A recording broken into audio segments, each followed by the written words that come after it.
Salut les amis, on se retrouve pour une nouvelle vidéo, une vidéo débrief de ce match Arsenal-Paris Saint-Germain, une victoire des Gunners 2-0. Et déjà, j'avais pronostiqué 2-1 pour Arsenal certes, mais j'avais pronostiqué une victoire d'Arsenal.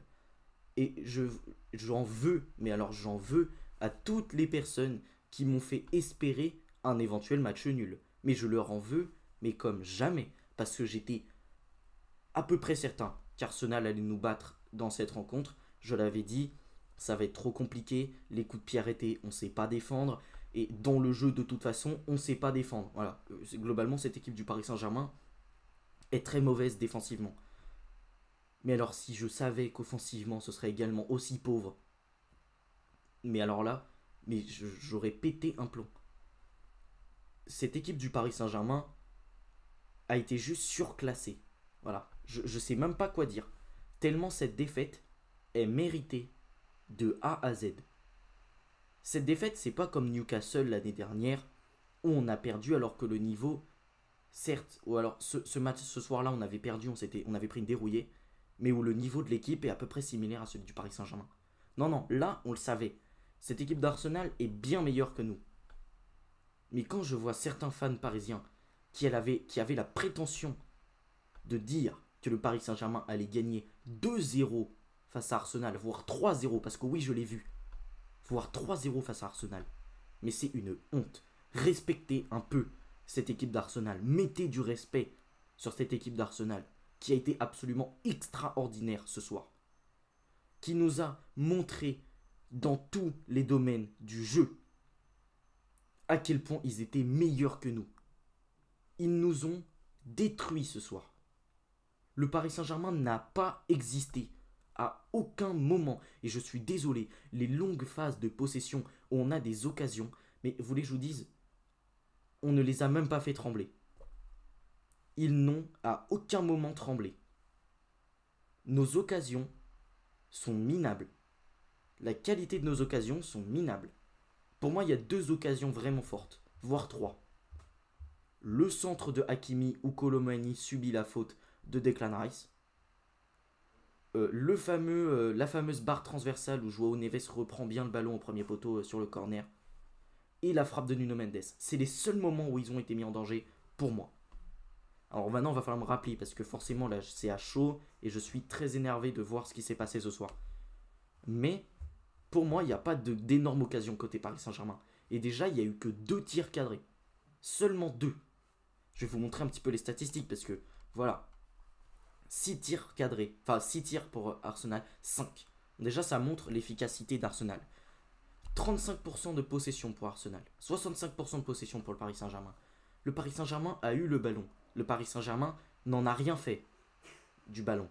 On l'a beaucoup gardé, on a très peu passé le milieu de terrain. En première période, on s'est fait complètement manger. Le pressing d'Arsenal nous a écrasés. On n'arrivait pas à sortir les ballons. On n'a jamais sorti les ballons aujourd'hui. À aucun moment on n'a pu sortir le ballon, surtout en première période. Parce que cette équipe d'Arsenal était bien plus forte que nous et savait étouffer la relance. Et je suis désolé, mais cette histoire de relance à 3 avec Nuno Mendes, ça ne marche pas. Nuno Mendes est certes un joueur très talentueux qui a une grosse qualité de passe, mais on l'a vu ce soir, Nuno Mendes est un joueur offensif. Et Nuno Mendes a pris un bouillon lorsqu'il était en défense. Bukayo Saka a été énorme sur son côté. Kai Havertz également, je me rappelle de cette action où personne ne suit Kai Havertz, où il y a le centre, et heureusement qu'il n'y a personne dans la surface à ce moment-là pour les Gunners, parce que sinon on prenait un but très rapidement dans le match. Mais Nuno Mendes défensivement a pris un bouillon. Par contre offensivement, pour moi c'est l'un des seuls Parisiens que je retiens ce soir. C'est l'un des seuls. Et du côté du Paris Saint-Germain, voilà, 65% de possession, 10 tirs, 2 cadrés. Et on pourra dire tout ce qu'on veut. Oui, l'arbitrage n'a pas été top avec nous. Oui, plein de choses. Mais le Paris Saint-Germain, pour moi, il a manqué de quelque chose. Il a manqué vraiment de talent ce soir. Ça a manqué de talent, ça a manqué de prise de risque, ça a manqué d'assurance défensive, ça a manqué d'un pressing plus agressif parce que le PSG a été capable de faire du bon pressing. Mais ça n'arrive qu'en fin de match. Le Paris Saint-Germain en première période est juste surclassé. Et Arsenal sait subir. Je l'avais dit dans mon prono. Arsenal est une équipe qui sait subir. Arsenal est une équipe qui est très efficace. Pour moi, ce match face à Leicester est une anomalie. Hein. Je vous l'ai dit. Hein. Arsenal est une équipe qui, généralement, en très peu de tirs, peut marquer. Et ça s'est vu ce soir. 5 tirs cadrés, 2 buts. 6 tirs, 5 cadrés, 2 buts. La réussite est absolument maximale du côté des Gunners. Mais nous, non. On a préféré tenter de centrer des centres à ras de terre qui n'ont ni queue ni tête. Vous voulez que je vous dise, c'est des centres pour dire qu'on a centré.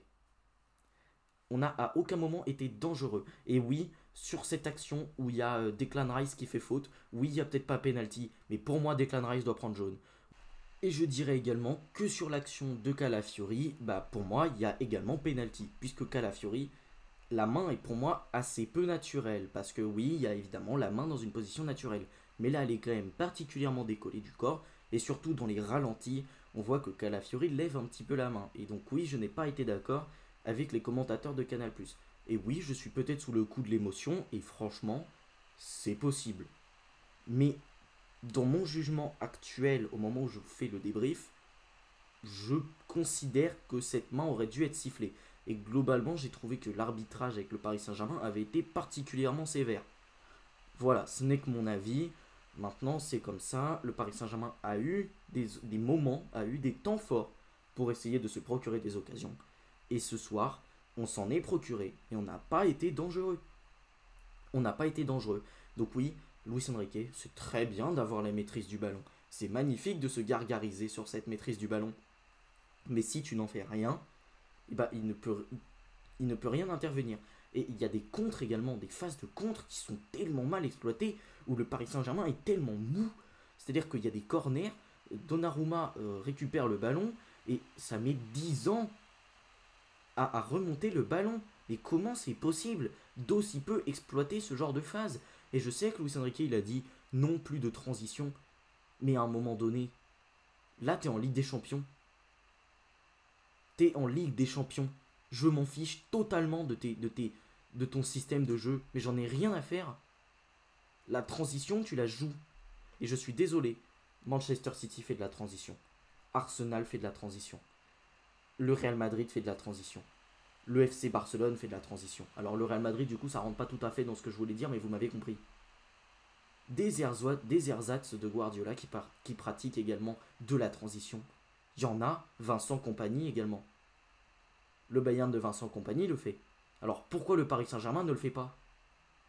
Ils exploitent tous la transition, ils exploitent tous la verticalité, et le Paris Saint-Germain, évidemment, est la seule équipe où le coach est un enfant de Guardiola et qui n'exploite pas la transition.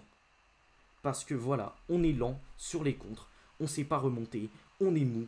Et maintenant, je vais passer au cas individuel, parce que là, ça m'énerve. Regardons les compositions. Alors du côté d'Arsenal, on avait donc David Raya, Timber, Saliba, Gabriel, Calafiori, qui a fait une énorme rencontre. Hein. Je suis particulièrement énervé parce que voilà, il s'est engueulé avec Fabian, et également pour la faute qui aurait dû pour moi être sifflée. Mais très très très gros match de la part de Ricardo Calafiori. Timber également qui a su bien verrouiller. Et globalement, les centraux, David Raya, ont fait un très bon match. Bukayo Saka, énorme match. Thomas Partey, très fort également. Declan Rice, énorme ce soir également. Je me rappelle d'une action où le mec, juste tout en puissance, il passe. Parce que au milieu de terrain, regardez un peu les gabarits qu'on a. On reviendra dessus. Gabriel Martinelli, qui a fait une rencontre plutôt intéressante également. Kai Havertz, très gros match. Trossard, très bon match également. Du côté du Paris Saint-Germain, on avait donc Donnarumma qui était de retour. Nuno Mendes, Pacho, Marquinhos, Hakimi, João Neves, Vitinha, Warren Zaïre-Emery, Barcola, Kangin Lee, Doué. Et hormis Kangin Lee et Doué, en théorie, c'est l'équipe type. Et ça fait peur. Parce que si l'équipe type se fait malmener comme ça, c'est pas normal. Et je sais que c'est Arsenal, je sais que j'ai dit que c'était potentiellement la meilleure équipe du monde, mais là ça fait peur. Là, ça fait très peur. Et je suis désolé, mais quand on regarde les entrants du côté d'Arsenal, bon, Miles Lewis Kelly, ça rentre pas trop dans... Mais vous m'avez compris.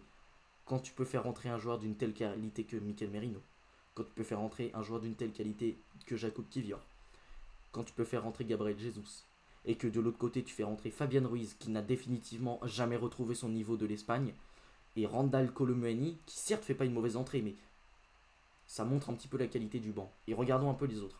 Marco Asensio qui revient de blessure, qui n'a pas joué une minute. Seny Mayoulou, Lucas Beraldo, Milan Skriniar. Pour les deux, là, je vous fais pas un dessin. Matvei Safonov, qui est un gardien. Yoram Zagué, qui est un jeune, tout comme Seny Mayoulou. El Anak, un jeune également. Ibrahim Baye, un jeune. Arnaud Tenas, qui est un gardien. Est-ce que ça vous rappelle pas un 8e de finale d'il y a 2 ans où le PSG peut littéralement rien faire rentrer tellement le banc est d'une qualité exécrable? Ben moi, ça me rappelle ce 8e de finale face au Bayern Munich. Il y a 2 ans, ou 2 ou 3 ans, en 2023, voilà, en 2023, ou en 2022, je ne sais plus, mais voilà, dans la saison 2022-2023, où tu ne peux rien faire rentrer parce que les joueurs ne sont pas de bonne qualité. Et bah là, c'est la même chose ce soir. C'est la même chose. Et j'en veux, et cette défaite, je ne la mets pas à Luis Enrique, parce que pour moi, il y avait juste une classe d'écart. Pour moi, tu t'es juste fait surclasser par Arsenal. Mais je la donne à Luis Campos et à Nasser Al-Khelaifi pour ce mercato absolument catastrophique. Ce mercato absolument immonde. Où tu recrutes Désiré Doué, qui a fait un match moyen ce soir, hein, pour rester poli. Tu recrutes Joao Neves, qui a fait un match correct, hein, qui est une bonne recrue. Hein. Et Pacho. Mais c'est tous des jeunes.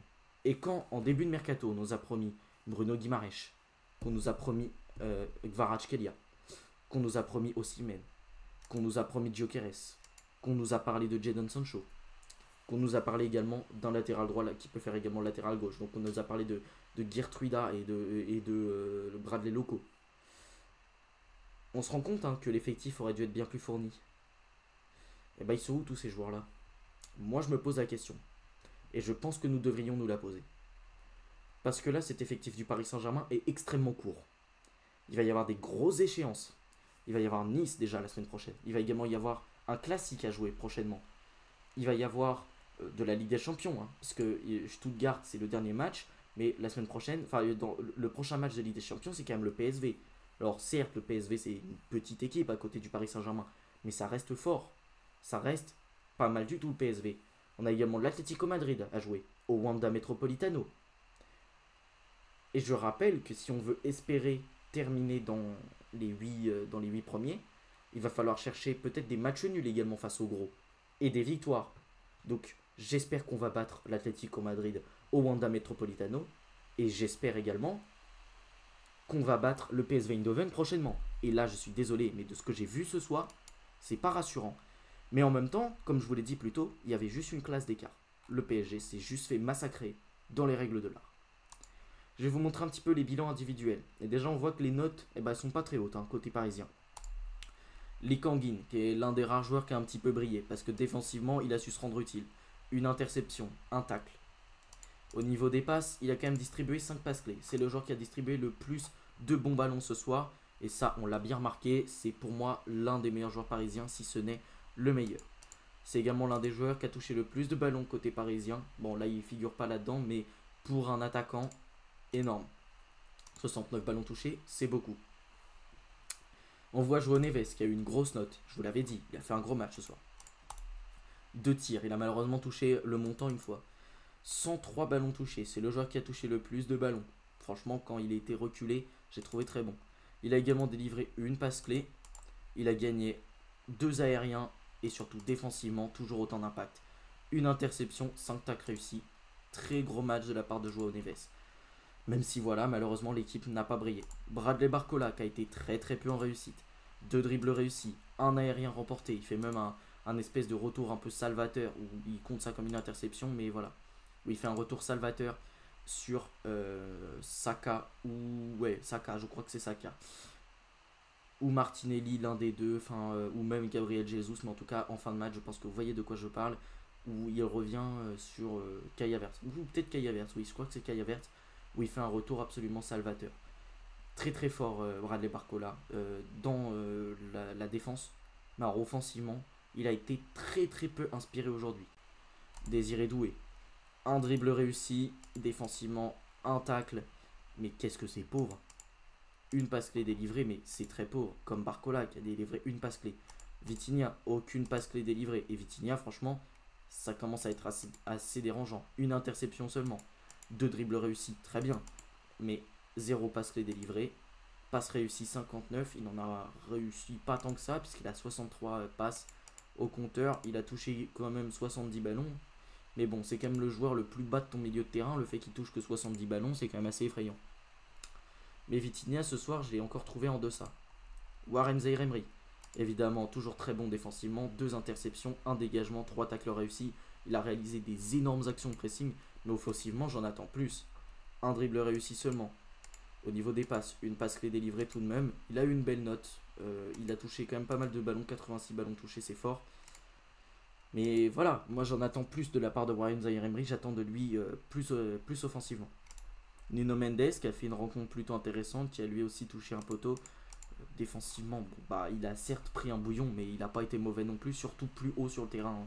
Vraiment, il a été capable de grosses récupérations. 2 interceptions. 2 dégagements. 4 tacles réussis, gros match de la part de Nuno Mendes, même si voilà, défensivement en première période il est un peu passé à côté, et surtout il fait la faute qui permet le magnifique but de Bukayo Saka, donc forcément on est obligé d'en parler. Marquinhos qui a globalement fait un très mauvais match ce soir, je vais même pas revenir sur son match tellement j'ai été déçu. Pacho qui lui pour le coup fait une grosse rencontre, hein. Une interception, 5 dégagements, 4 tacles réussis, heureusement qu'il est là parce qu'il a pas mal de fois éteint l'incendie. Et 2 aériens gagnés. Par contre, je tiens à dire que sur le but de Kai Havertz, c'est pas normal la passivité défensive. Parce que Donnarumma, certes, il fait une mauvaise sortie et tout. Mais la passivité défensive sur le but de Kai Havertz, c'est quand même assez déplorable. Trossard a tout le temps d'ajuster le centre. Je comprends pas comment il peut être aussi seul pour centrer. Et surtout, personne ne suit le déplacement de Kai Havertz. C'est Donnarumma qui se retrouve à faire une sortie un peu en catastrophe parce que personne n'a suivi le déplacement. Donc ça aussi, c'est quand même catastrophique. Hakimi ce soir qui a été bon offensivement, mais défensivement, c'est pas top. 2 dégagements, 2 tacles réussis, 1 aérien gagné, 1 dribble réussi, mais franchement, offensivement, je l'ai trouvé bien plus présent que défensivement. Il a tenté quelques centres, il s'est parfois retrouvé dans des positions super intéressantes, mais malheureusement, il n'a pas converti. Et du côté d'Arsenal, bah, Trossard, énorme rencontre, il a eu une ovation carrément et c'est totalement mérité. Havertz également, énorme match, il a gagné 4 duels aériens, 3 tacles réussis, 1 interception, 1 dribble réussi, 1 passe clé délivrée, énorme match de la part de Kai Havertz. Bukayo Saka également, qui est pour moi l'homme du match, hein, il a été trop fort, défensivement, 1 interception, 4 tacles réussis, 3 dribbles réussis, il a fait très mal sur son côté. 1 passe clé réussie, voilà, juste excellentissime. Et globalement, ces joueurs d'Arsenal ont été très forts. Rice au milieu de terrain également a fait une belle performance, 1 interception, 3 tacles réussis, très gros match de la part de Declan Rice. Partey également qui a été intéressant. Timber, très bon match. Calafiori, très bon match. Défensivement, qu'est-ce qu'il a été solide. 4 dégagements, 1 interception, 4 tacles réussis. Absolument énorme. Et voilà, juste le PSG s'est fait surclasser ce soir. Et franchement, je suis désolé, mais cette mise à l'écart de Dembélé, je la comprends pas non plus. Parce que Dembélé aurait pu faire mal dans ce match. Et je pense que tu prends les 2 buts avec Dembélé, ça y a rien à redire. Mais je pense que offensivement, tu fais plus mal avec lui. Et donc pour ça, j'en veux quand même un petit peu à Luis Enrique. Même si pour moi, ce mercato est raté. Et si on perd ce soir, c'est un peu de la faute de Luis Campos et de Nasser El Khelaifi. Sur ce les amis, cette vidéo est terminée. J'espère qu'elle vous aura plu. Si c'est le cas, n'hésitez pas à la liker. Je vais en avoir besoin pour me remonter moral. Et surtout, commenter peut-être pour me parler de ce match Arsenal-Paris Saint-Germain. Et surtout, abonnez-vous à la chaîne. C'est super important. Sur ce, salut les amis. À la prochaine.